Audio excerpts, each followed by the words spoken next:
What sort of government is it that can't guarantee a cent, a single cent, for public and affordable housing, but can guarantee $254 billion for everyone in this place to get $9,000 extra a year off on tax? They can guarantee $41 billion for fossil fuel subsidies. They can guarantee $16 billion in tax concessions for property investors, but they can't guarantee a cent for public and affordable housing in the middle of the worst housing crisis we have seen in generations. A Labor member over there just before told me to grow up. Grow up.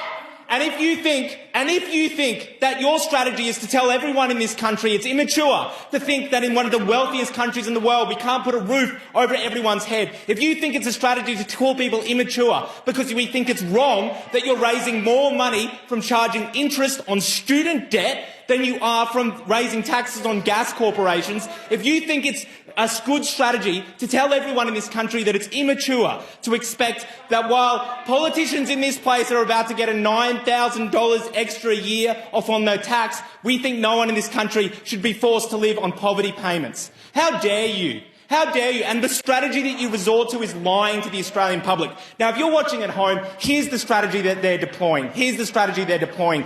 They are trying to crush your hope.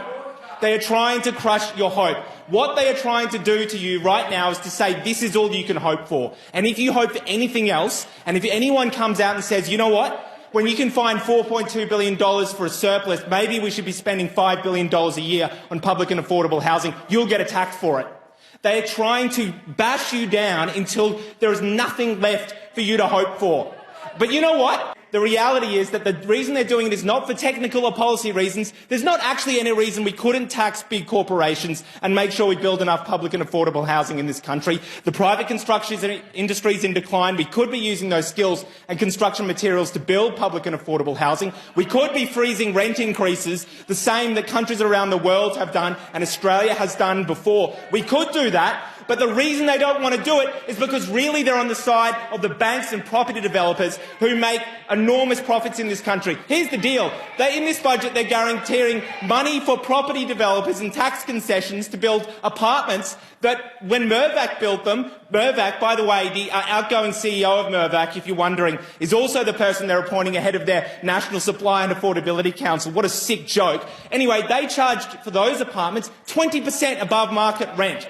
Above market rent. Above market rent. Well, guess what?